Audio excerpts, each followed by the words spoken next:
All right, guys. Sorry for the delay there.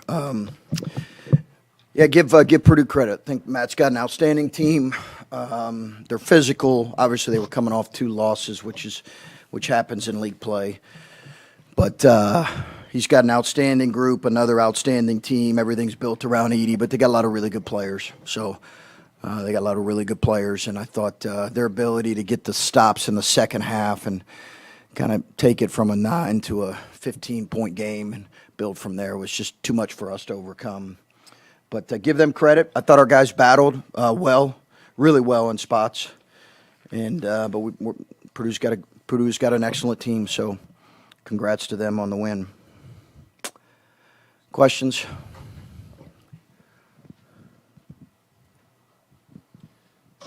Chris, when we talked to Gene and Ice, they both said that there were things that you guys focus on that you did better today, and that was something they were taking out of this, even though it was the most decisive loss of the year. Where did you feel you were better, and why did it not result in more points or a better outcome? Yeah, I thought we played really hard at them. I thought we competed, followed the game plan really well. I think the foul trouble hurt us a little bit, but I thought when we were good offensively, the ball moved better than what it had. I thought defensively we competed and competed on the glass. There were some really good moments, some really good moments, but obviously not the outcome we wanted. Having to play without Zed, and I'm not sure what that means for him maybe going forward, but how did that impact this game and having to play Owen Spencer for significant minutes? Yeah, I thought Owen did a great job. Obviously got in foul trouble, but he battled. And I thought he did a great job. I thought Felix did a good job. Gene did a good job. Those guys, he's a load in there. And it's not just him. They rebound the ball really well, but obviously he's the largest player that those guys have ever played against. Chris, you guys came out with a press. You got off to an 8-2 lead. Was that kind of the strategy to build a lead early and play with that in the first half? Oh, that was just, I think you realize it's hard to keep a lead, in that situation. 8-2 is, you got a world of the game left. So I don't think any of us were. Oh, I loved our start. I thought our start was excellent. And I thought our press was good. It was effective for really the whole game. Again, we just struggled. We had too many scoring droughts. And then first time this season with 4 freshmen starting. You've had 3 start before, but first time at 4. Yep. What did you think of that rotation? I got a lot of thoughts on that. But listen, those guys have competed all year and played a lot of minutes at this point. That's a tough thing for those guys to do on the road with the top 2 or 3 team in the country. I think that's a tough thing for those guys. But again, they helped our start be really good, and minus some foul trouble, I thought those guys did some really good things.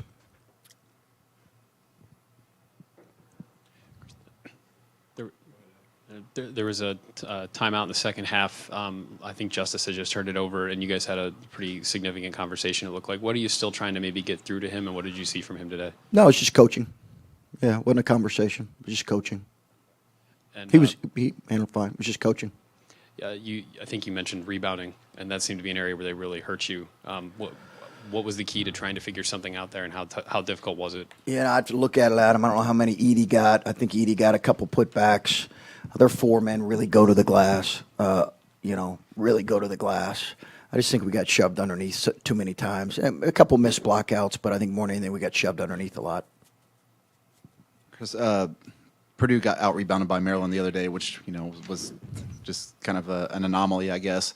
Today, Zach got his rebounds, but it was Mason Gillis, Caleb first. How active were they on the glass, and how hard was it with your size to keep those 4s off the glass? Oh, I think they're always active. They're the third best offensive rebounding team in the country. So, they're an elite offensive rebounding team, elite. And it's not just Edie, as you mentioned. It's First and Gillis, who get a lot of them, and their point guard comes in and in their jammer spot, hits the nail, and he gets some as well, Smith. So they're an elite offensive rebounding team. We knew they would come after getting out rebounding and losing 2 in a row. We knew they would rebound the ball well and play well today, and they did.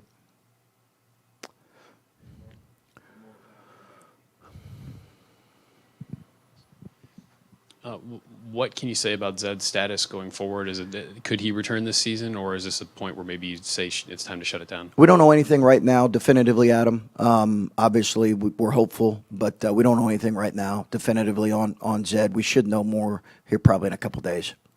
And if he were to not be able to go, is Owen a guy that could realistically play on a game-by-game basis? Sure. I think in some games, yeah. I mean, I think in certain games, certain matchups, you know, Adam, as you saw the other day, we didn't struggle. We struggled when they went small. When Iowa went small, you know, we had no real matchups for when they went. So many people in our league play small, so I think that's more of my concern right now. Certainly, when Purdue doesn't play small, okay, but a lot of teams in the league do. So that's probably as much of my concern as anything.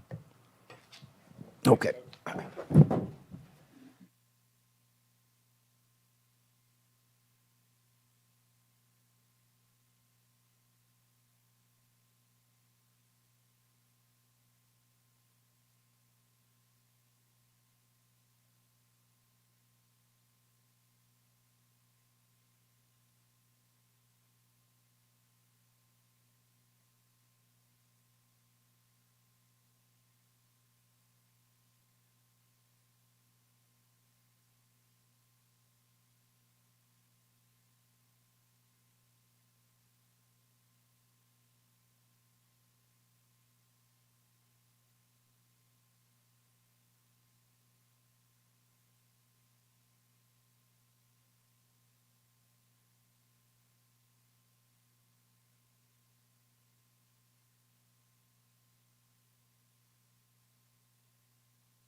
that, Pater?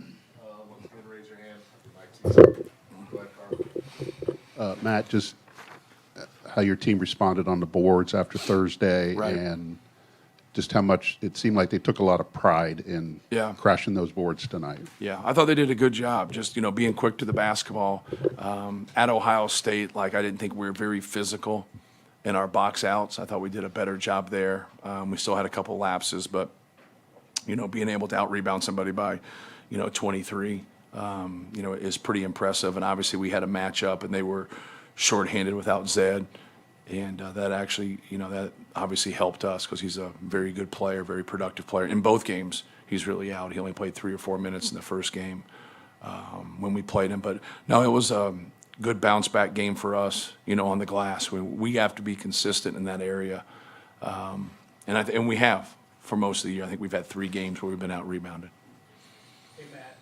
I asked your players about Jenkins. What has he meant to you this season? I mean, I saw Braden got 2 fouls. You got him in early this game, but what has he meant to this team for you all season? Yeah, more than anything, he set the tone, with our guys because things haven't went his way in terms of how much he plays. And anytime you come to a new program, you're looking, to win, but you're also looking for your opportunity. And, he's just been a really good leader for us. He's got a great personality, puts in the work. But there's a lot of games where, you just want more minutes as a player. And, how you handle that is so important for a team. And, he's been very, very positive, and he stayed with it even though it's been frustrating for him. And when you do that, you're going to play well. When you get a little bit more of an opportunity, you're going to play well. But he's just been a great teammate and a great leader for us. Matt, you went back to the starting lineup. You had the first 7 games of the year, and then Caleb, after Mason's injury, started the last 20. What was it about putting Mason back out there, and then did you feel like you got the desired result from both of those guys? Yeah, Caleb was under the weather in the Maryland game, and then he missed a practice after the Maryland game. They're both really good players, and we could go, either way, and we have. But I think the fact that they both rebounded was good. Mason has 10 rebounds in 18 minutes, which is pretty hard to do. I think Caleb gets 6 rebounds. So from that slot, you're getting, 16 rebounds along with someone like Zach. So that's going to be a, pretty positive night on the glass. But, just missed that practice. And, we were thinking about, Caleb has played well before off the bench. And each guy's a little bit different. And sometimes you kind of overthink things as coaches about what would be, the right thing. I kind of let things kind of organically happen when Mason had to miss those 3 games, because he was injured, and then we just stayed with Caleb. But it's more important to finish, right? And I think that's the number one thing. Mason's kept a great attitude. Caleb's always had a great attitude, and that stuff's contagious. And that's what we got to keep having. Just like David Jenkins has been, really positive, even though he hasn't gotten the minutes, that he wants. He still puts the team ahead of himself, and that's what's important. Matt, how do you feel like your team played with pace today, especially breaking the press and when you Yeah. get a rebound? Well, we knew they would, they have a 2-2-1 and they would get aggressive. They really got aggressive to start with. I thought our guys were casual to start the game. Those 2 turnovers right there kind of gave them a spark and got them going. Then after that, I thought we settled in and did a good job. You just got to handle the ball. If they're going to come up and double, just advance the basketball and go to the rim.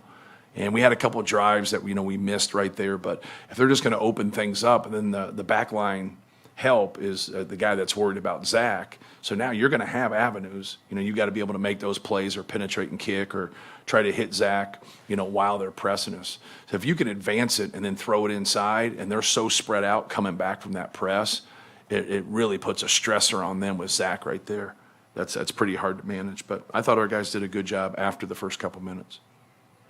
Coach, going into this game, you emphasized just the collective effort on the defensive side of the ball. Yeah. Controlling runs and things like that after previous games. Just, you hold Ohio State, their largest run is just 5 today. Just what did you see on that end of the court, Yeah. Top to bottom from your team? Yeah, more than anything, just not turning the basketball over and allowing them to play in transition. The best stretches they had during the game is when we helped them and turn the basketball over. We knew they would go to ISOs with Suing and Sensabaugh. We just wanted to have kind of a collective, approach to that. and make sure 10 eyes are on the basketball, and that's what they're seeing when they're getting it, and then try to take up their space. You know that, Sensabaugh is going to wheel and deal. Sewing's a strong left-handed driver. But you got to get them out of rhythm. When those guys both get to their spots and get in rhythm, they had a lot of success against us in Columbus doing that. And that's what we really wanted to try to fight them a little bit more, so when they do get to those pull-ups are still tough twos, but they're not at 8 to 10 feet. They're more around 16 to 18 feet.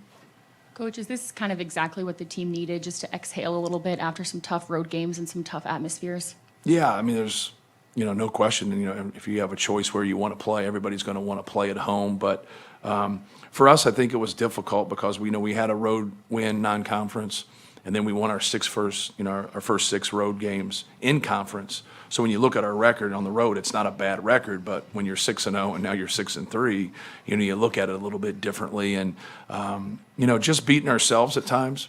You don't want to take anything away from your opponent, but when you're turning the basketball over, the combination at Maryland wasn't the turnovers as much as it was not being able to knock down shots and kind of stop the bleeding. We never were able to stop the bleeding, and we're in a good position up 8 with like 15, 16 minutes to go, and then it was all downhill from there. And we just have to do a better job of kind of stopping that run. I think that's what you're alluding to. Their only run, or their best run of the game was 5 points. And if you can do that, you're going to be pretty successful. Matt, how do you approach this week? Got a week off before IU. Right. You're at the end of the year. You guys need rest, but you still want to get in a position to be sharp. So how do you balance this week now? Yeah, we'll take off Monday and then practice Tuesday, then take off Wednesday, and then practice Thursday and Friday. Then obviously have a shoot around on Saturday. So that's kind of our plan. I don't like to go 3 days in a row before you play a game. I think just from the mental standpoint, you can be sharp and, you are who you are at this time of the year. You can make a little bit of adjustments and a little bit of change, but the meat and potatoes of what you've done is going to stay the same. And, just trying to get ourselves, ready to play in the game and worry about yourself more than anything. Like, you got to know your opponent. You got to know their tendencies, whatever. But, just, taking care of business, hitting singles. We can't hit home runs all the time. You see that a little bit in the first half, like, taking some tough shots when you don't have to. I think that's going to really be the focus, just, being competitive and continue to rebound and take care of the basketball. But more than anything, just sharing the ball and taking good shots. Matt, Zach kind of alluded to behind him, he doesn't think the rest of the guys get the offensive credit that they deserve. And then Yeah. tonight you get 9 guys with 4 or more points. Right. Is this kind of, as a collective effort, Yeah. they're not going to have the great stats, but everybody on this team can play basketball and provide offensively. Yeah, just trying to have that balance. And I think, your percentages shooting are always going to be better when you make good decisions. And you're putting the ball in the money when you're passing. You're not throwing the ball at someone's feet or throwing. You got to put the ball in position where they can score it.